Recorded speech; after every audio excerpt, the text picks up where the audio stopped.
வணக்கம் நேயர்களே, நான் உங்கள் மணிகண்டன் பிரபாகரன். பக்தி யுகம் சேனல் மூலியமா உங்க சந்திக்கிறதுல மிக்க மகிழ்ச்சி. இன்னைக்கு நம்ம சிறப்பு விருந்தினர் யார் வந்திருக்காருன்னு பாத்தீங்கன்னா, பேலன்ஸ் தியரி ஆசிரியர் மிஸ்டர் சரவணன் சோமசுந்தரம் ஐயா வந்திருக்காரு. ஸோ அவரை ஃபர்ஸ்ட் வெல்கம் பண்ணிடலாம். வணக்கம் ஐயா. வணக்கம் சார். ஓம் காலகால ஈஸ்வராய நமக, பிரபஞ்ச சக்திக்கு நன்றிகள். ஸோ லாஸ்ட் வீடியோ நம்ம போட்டிருந்தோம், நல்ல ஒரு வரவேற்பு, நிறைய பேருக்கு இருந்த டவுட்ஸ் எல்லாம் நிறைய கிளியர் பண்ணியிருந்தீங்க. ஸோ அந்த வரிசையில இருக்கக்கூடிய ராசியை பத்தி தான் பார்க்க போறோம். அதாவது ரிஷப ராசியை பத்தி சொல்லிருங்க ஐயா. மேஷ லக்னத்துக்கு நம்ம எப்படி சில விஷயங்கள் சொன்னோமோ அதே போலதான் ரிஷப லக்னம் இருக்குங்க. ரிஷப லக்னத்தை பொறுத்த வரைக்கும் நீங்க முதல்ல எடுத்தோன்னே பார்க்க வேண்டியது, நான் ஏற்கனவே விளக்கம் கொடுத்துருக்கேன். 12ஆம் இடம் என்ன அப்படின்னு பாத்துங்க. 12ஆம் இடத்தை தொட்டுதான் உங்களுடைய முன்ஜென்ம கர்மாக்களை பேஸ் பண்ணி தான் உங்களுடைய இந்த கால கர்மாக்கள் அமையும். அப்போ நம்ம எடுத்த உடனே பார்க்கணும் விரையாதிபதினா முன்ஜென்மா தாத்தா பாட்டி பண்ண நல்லது கெட்டதை தான் நம்ம எடுக்கணும். அப்போ வந்து 12 ரிஷபத்துக்கு 12ஆம் இடம் என்ன கேட்டீங்கன்னா செவ்வாய். பாருங்க, இப்ப வந்து ரிஷபத்துக்கு 12ஆம் இடம் செவ்வான்னு சொல்லிட்டேன். ரிஷபத்துக்கு வந்து நேர் ஆப்போசிட் விருச்சிகம்.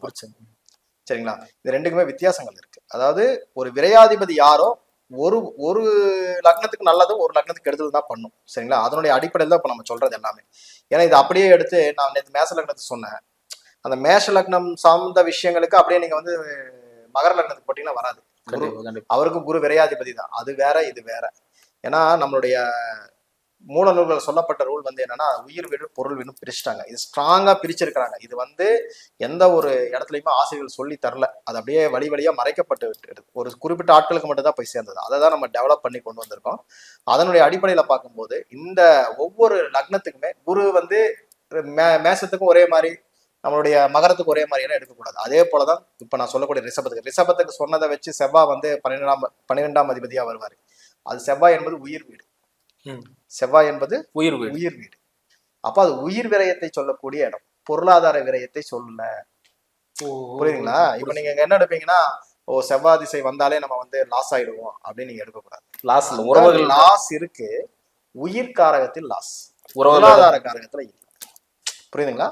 அப்ப செவ்வாய் திசை ஒருத்தருக்கு பொதுவாக வந்தா நீங்க கால்குலேட் பண்ண ரிஷபத்தை பொறுத்து செவ்வாயில இருந்தா நீங்க கால்குலேட் பண்ண.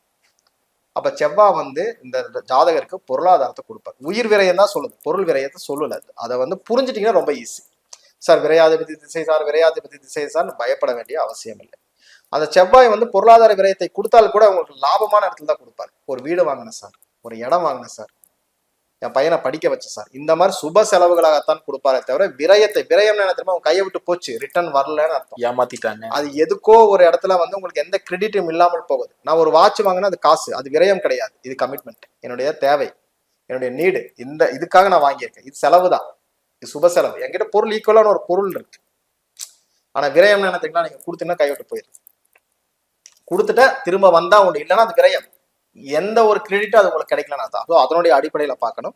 ஸோ இந்த ரிஷபத்தை பொறுத்த வரைக்கும் வந்து பாத்தீங்கன்னா, அந்த செவ்வாய் அப்படிங்கிறது விரையாதிபதியா வருவாரு. அவர் வந்து பொருளாதாரத்தை கொடுக்கக்கூடியவர் தான். பொருளாதார விரயம் இல்லை, கண்டிப்பா பொருளாதாரம் உண்டு. சரிங்களா? சரி, இப்ப செவ்வாயை பாத்தீங்க. செவ்வாய்க்கு நேர் ஆப்போசிட் வீடு என்னதுங்க?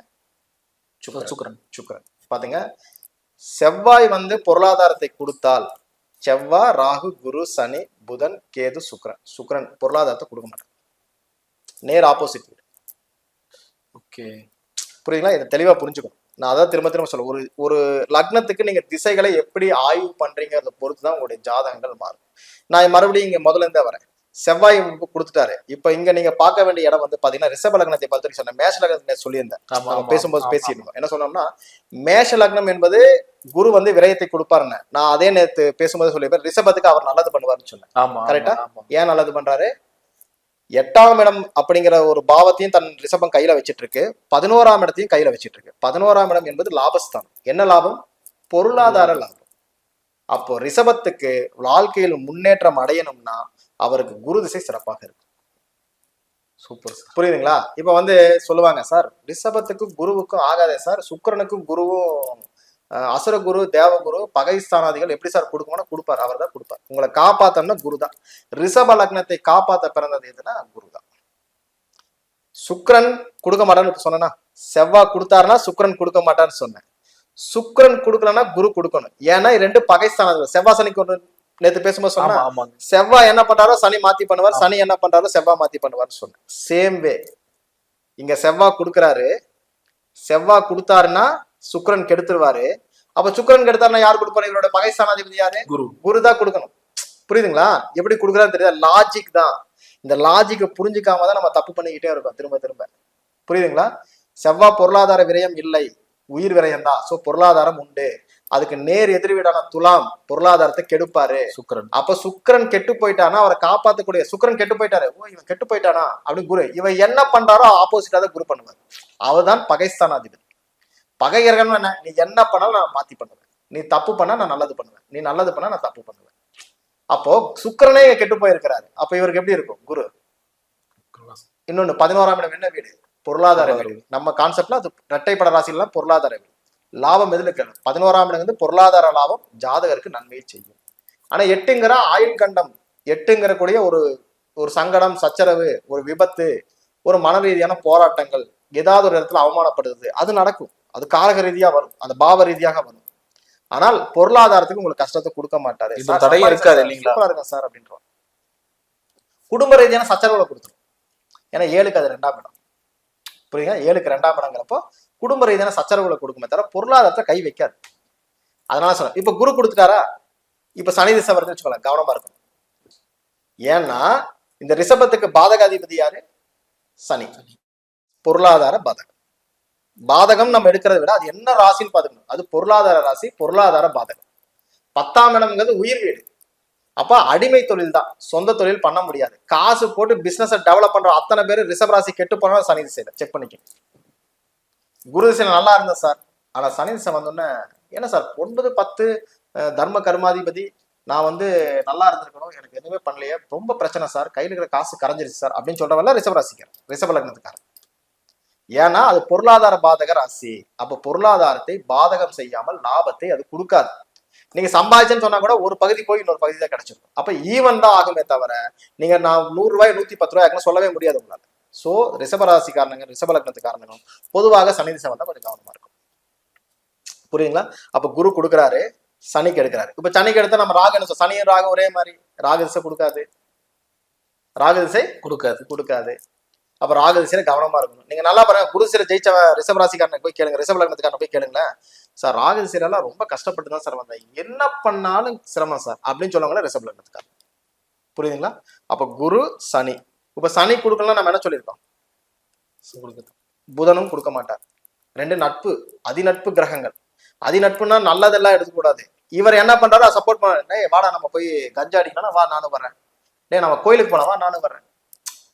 அதாவது என்னன்னா இந்த கிரகம் என்ன பண்ணுதோ அப்படியே புதன் பண்ணும். 2 ஒட்டி பிறந்த இரட்டை குழந்தைகள் மாதிரி. பெரு நரம்புகளுக்கு காரகன் சனி, சிறு நரம்புகளுக்கு காரகன் புதன். இது 2மே ஒரே மாதிரி தான் ஆக்டிவிட்டிஸ் தான் பண்ணும். சின்ன சின்ன விஷயங்கள் தான் மாறுமே தவிர 2 ரொம்ப ஒட்டி பிறந்தவங்க.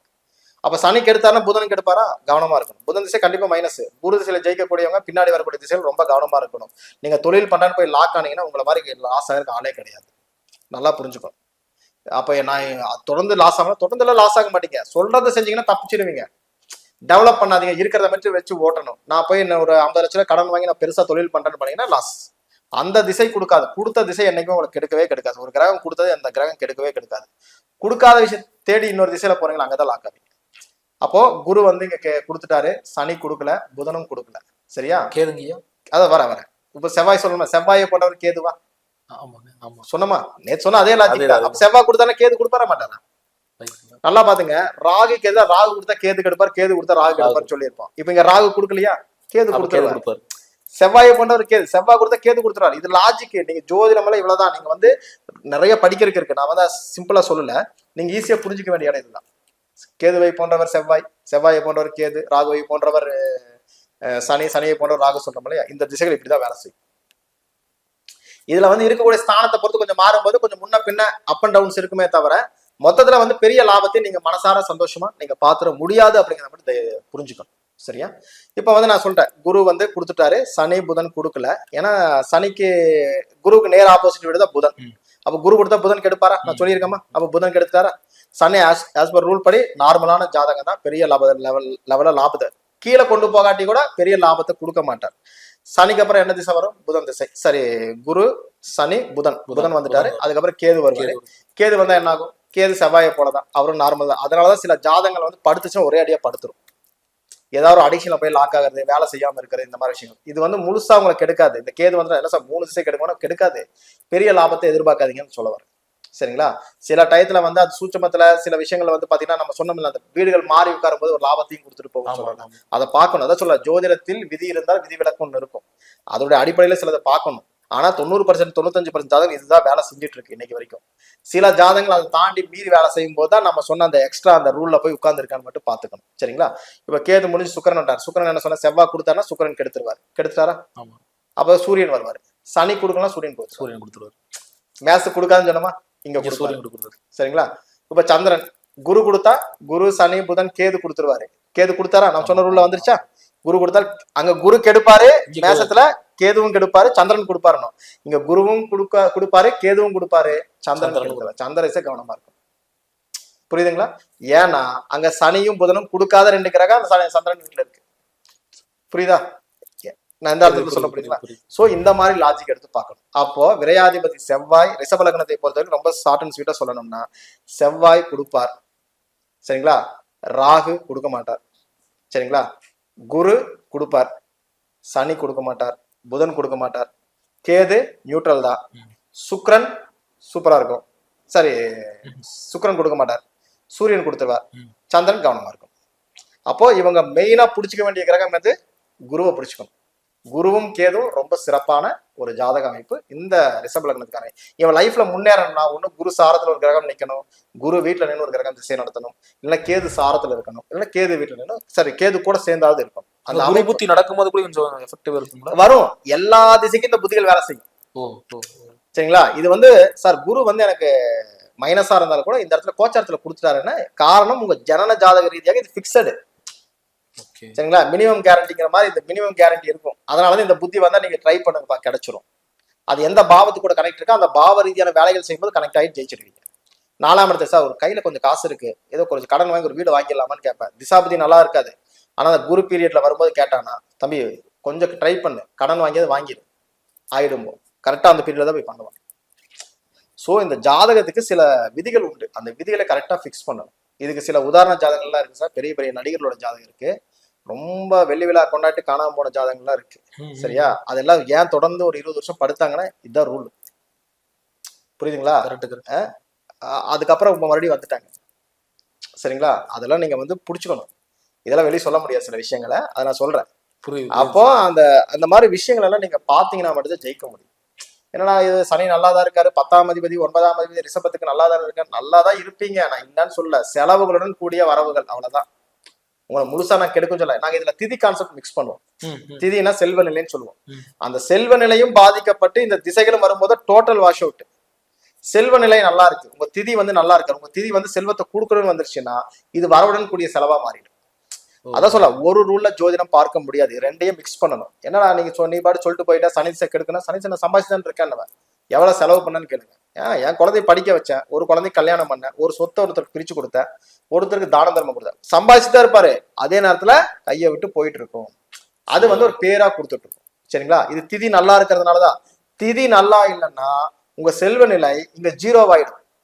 உங்க கையில வரவே இல்லை, வரவே இல்லாம நீங்க எப்படி செலவு பண்ணுவீங்க? கடன் வாங்குவீங்க, தொழில் ஆரம்பிப்பீங்க, தொழில நஷ்டம் அடைவீங்க. அதனாலதான் திதியும் திசையும் இணைந்து பார்க்கும் போது 100% பர்ஃபெக்டா இருக்கீங்களா, இல்ல 100% லாஸா இருக்கீங்களா, இல்ல நியூட்ரலா இருக்கீங்களான்னு சொல்லும். இந்த நியூட்ரல்ங்கிறது திதி நல்லா இருக்கும், திசை நல்லா இருக்காது, திசை நல்லா இருக்கும், திதி நல்லா இருக்காது. இது ரெண்டு சேரும்போது என்ன ஆகும்? வரவுடன் கூடிய செலவு. நாங்க சொல்லிடுவோம் சார், கீழே போக மாட்டீங்க, ஆனா மேலேயும் வந்துட மாட்டீங்க, இருக்கிறத வச்சு பாதுகாத்துக்குங்க. இதுதான் உங்க லைஃப் இன்னைக்கு. இது தாண்டி உங்களால ஓட முடியாது. நான் உங்களுக்கு இப்ப காட்டணும் இல்லையா சார், நீங்க இந்த வயசுக்கு அப்புறம் நல்லா இருப்பீங்கன்னு சொல்லியா? ரீசன் என்னன்னா உங்க திதியும் உங்க திசாபுதியும் சேரும் பொழுதுதான் உங்களுடைய வெற்றி. நான் தான் சொல்லுவான், நான் திறமையான வந்து அதிர்ஷ்டம் இல்லை அப்படிப்பா. திறமையும் அதிர்ஷ்டமும் சேரும் போது தான் ஒருத்தர் வெற்றியாளன் உருவாக்க முடியும். அதே போலதான் ஜாதகத்துல திதி கான்செப்டும் திசாபுதியும் ஒண்ணு சேர்ந்தாதான் வெற்றி. அப்ப ரிஷப லக்னத்தை பொறுத்த வரைக்கும் இந்த விஷயங்களை பாத்துக்கணும். பாதகம் நம்ம சொல்றோம், தந்தை ஸ்தானம், தந்தை பாதகம் இல்லைங்க, அது உயிர் பிரச்சனை இல்லைங்க, பொருள் பிரச்சனை. தந்தை வழி சொத்துக்கள் பிரச்சனை ரிஷபத்துக்கு, தந்தையால் பிரச்சனை, காசு அங்க அப்பா கிட்ட கொடுக்கல அப்படின்பா. சரிங்களா? இதெல்லாம் கவனமா பார்க்கணும். சுக்கிரன் ஏன் கொடுக்க மாட்டான்னு சொன்னா, சரி செவ்வாய் கொடுத்து சுக்கிரன் கொடுக்கணும். சுக்கிரன் 6ஆம் அதிபதி, உயிர் வீடு, அது பொருளாதாரத்தை கொடுக்கல. 6ஆம் இடம் என்பது உத்தியோகஸ்தானம். அப்ப செவ்வாய் வந்து உயிர் வீடு இல்ல, அது பொருளாதார விரயம் இல்லை. அப்ப பொருளை கொடுத்தா சுக்கிரன் என்ன பண்ணுவாருன்னா 6ஆம் இடத்துல இருந்து உயிர் தான் கொடுக்கும். உயிர்னா நோயின்னு அர்த்தம். நோய், எதிரி, கடன். அதனால சுக்கிரன் கொடுக்க மாட்டான். எதிரி கடனும் உயிரில தான் வந்தது. ஆமாமா, நோய் எதிரி கடன் சார். அதுல வந்து நோயும் எதிரியும் வந்து பாத்தீங்கன்னா உயிர்காரகம், கடன் வந்து பொருளாதார காரகம். இப்ப தொழில் இல்லைனாலே உங்களுக்கு கடன் ஆயிடும். ஆட்டோமேட்டிக்கா அவங்க மன உளைச்சல் ஆகி நோயிலையும் வரும், எதிரிகளும் வருவாங்க. கடன் வாங்கி கொடுக்காம இருந்து பாருங்க, எத்தனை எதிரி வராங்க பாருங்க. சரியா? இது ரொம்ப சிம்பிளா சொல்றேன், இது புரிஞ்சுக்க வேண்டிய இடம். இதை புரிஞ்சுக்கிட்டீங்கன்னா ஈஸி. கண்டிப்பா. சரிங்களா? இப்ப சில பேர் சொல்லுவாங்க 10ஆம் இடம் எனக்கு நல்லா இருக்குன்னு சொல்றாங்களா, உச்சமாயிருச்சுன்றாங்களா. ரிஷபத்துக்கு உச்சமா என்ன பிரயோஜனம்? பாதகாதிபதி கெடணும். பாதகாதிபதி கெட்டாலாவது கொஞ்சம் காப்பாத்தி கொடுத்துருவாரு. சரிங்களா? ஏன் கெடணுங்கிற ரூல்ஸ் இருக்கு. அவர் நல்லா இருந்துட்டாரு என்ன பண்ணுவாரு? பாதகத்தை வெகு சிறப்பாக செய்வார். அது ஸ்தான அதிபதியோட பார்க்கணும். ஸ்தானத்துக்குள்ள ஒரு பலம் கொடுத்துருக்காங்க, அது பாதகாதிபதினு கொடுத்து வச்சிருக்காங்க இல்லையா? அப்ப அந்த பாதகம் என்பதை நீங்க மைண்ட் பண்ணணும். 10ஆம் இடம் தொழில் ஸ்தானத்துக்கு வேலை செய்யணும், செய்யும். அடிமை வேலைக்கு ஓகே, நீ வேலைக்கு போயிட்டா தப்பிச்சிடுவேன், தொழில் பண்ண சிக்கிடும். சார் தொழில் பண்ணிட்டு எப்படி சார் விட்டுட்டு போறது அப்படின்னு கேட்டீங்கன்னா, இருக்கதை கண்டினியூ பண்ணு. கிரகம் ஒண்ணுமே பண்ணாது. நீ டெவலப்மெண்ட்டுக்குள்ள போயிடாது. இதை ஏன் மறுபடியும் நாங்க வலியுறுத்தி சொல்றோம்னா, இதை பண்ணிட்டு தான் எங்ககிட்ட வர்றாங்க. சார் நல்லா தான் சார் போச்சு, ஒரு ஆஃபீஸ் போட்டேன், மறுபடியும் ஒரு பிரான்ச் போட்டு தப்பாயிருச்சு சார், அதுதான் நான் பண்ண மிகப்பெரிய தவறு. இதெல்லாம் சொல்லுவாங்க, ஆட்டோமேட்டிக்கா அந்த திசை வரும்போது சொல்லிடுவாங்க. ஒரு சின்ன தப்பு பண்ணிட்டேன் அப்படின்னாங்க. அந்த திசைநாதன், அந்த சனி வந்து அந்த ரிஷப லக்னத்துல எங்க போய் உட்கார்ந்துட்டு இருக்கோம், அந்த வீட்டின் மூலியமா தவறுகள் நடக்கும். கரெக்டா அந்த கிரகம் தான் நடத்துது இல்லைங்களா அந்த பிளான் ஃபுல்லா? சார் அதெல்லாம் ஏற்கனவே ஸ்கெட்ச் போட்டு உட்காந்துருச்சு சார், நம்ம கவனமா இருந்துக்கணும் சார். அது நம்ம எல்லாம் மாத்தலாம் முடியாது சார். நான் சொன்னேன், உங்க நல்ல நேரமா இருந்தா சொன்னதை கேட்டுட்டு அமைதியா போயிடுவீங்க, இல்லைன்னா எனக்கு தெரியுண்டா அப்படின்னு சொல்லிட்டு ஏதோ ஒன்று பண்ணிட்டு சார் போச்சேன்னு வருவீங்க. இதுதான் கர்மன்றான். திதியும் கிரகம், திதியோட கான்செப்டும் உங்களுடைய கிரகத்துடைய கான்செப்டும் ஒரே மாதிரி இருந்தால் நான் சொன்னதை நீங்க கேட்பீங்க, இல்லைன்னா கேட்க மாட்டீங்க. தோத்ததுக்கு அப்புறம் சொல்லி என்ன பிரயோஜனம்? ஒரு பிரயோஜனம் கிடையாது. இதுக்கு வந்து நீங்க பரிகாரம் பண்ணி எனக்கு ஒரே நாள்ல மாத்தி விடணும், எப்படி என்னால மாத்த முடியாது. தடையாக இருப்பதற்கு தான் பரிகாரங்கள், கிடைக்காதுங்கிறது பரிகாரம் கிடையாது. அதை நீங்க அனுபவிச்சுட்டு போங்க தான் நாங்க சொல்றோம். அவ பரிகாரம் பண்ணீங்கன்னா, பரிகாரம் இனிமேலாவது மூளை உன் புத்தி வேலை செய்யிட்டுங்கிறதுக்காக இந்த கோயிலுக்கு போயிட்டு வா. நல்லா இருக்கிறதுக்கும் கோயிலு தான், உன் மூளை நார்மலா வேலை செய்யணும் கோயிலு. சார் எனக்கே தெரியாம பண்ணிட்டேன்னு சொல்றீங்கல்ல, அப்ப அந்த கோயிலுக்கு போயிட்டு வா, புத்தி வேலை செய்யும். ஏன்னா உங்களுடைய ஆதர்சன சக்தி அந்த கோவில் இருக்கும். அந்த கிரகங்களுக்கு உண்டான கோவில்களை சொல்லி அதுல போய் பண்ணும்போது சில விஷயங்கள் மாறுபடும். பெரிய அளவுல சந்திக்கிற குரு சனி ராகு கேது வராமல் ஒருத்தர் லைஃப் மாற போறது இல்லைங்க. அதனால சொல்லுவேன், ராகு கேது ஒரு கிரகமாவது இருக்கணும். யாருக்கு இருக்கணும் இருக்கு. ராகு கேதுல இருந்தாலும் மேல வந்துட மாட்டீங்க. உங்க லக்னத்துக்கு அந்த ராகு கொடுக்கிறவராக இருந்து அந்த இடத்துல நீங்க இந்த கிரகம் நினைச்சா நீங்க பாப்புலர், இல்லைன்னா அதுவே உங்களுக்கு எடுத்துரும். நல்லா இருந்தா ஒண்ணுமே இல்லாம போயிடுச்சு அப்படின்றோம். சரிங்களா? ஸோ இதனுடைய அடிப்படையில பார்க்கணும். ஸோ ரிஷப லக்னத்தை பொறுத்த வரைக்கும் ரொம்ப ஷார்ட் அண்ட் ஸ்வீட்டா சொல்லணும்னா இதுதான். செவ்வாய் வந்து கண்டிப்பா கொடுப்பார், சுக்கிரன் கொடுக்க மாட்டார், சனி கொடுக்க மாட்டார், புதன் வாய்ப்பில்லை. அதே போல as usual ராகு. நம்ம சொன்ன அந்த ரூல் அப்படியே ஃபாலோ பண்ணுங்க. நீங்க எழுதி வச்சுட்டு நீங்க படிச்சாலும் சரி, ஜோதிடமே தெரிய வேண்டாம், இதை மட்டும் வாசிச்சு விடுங்க.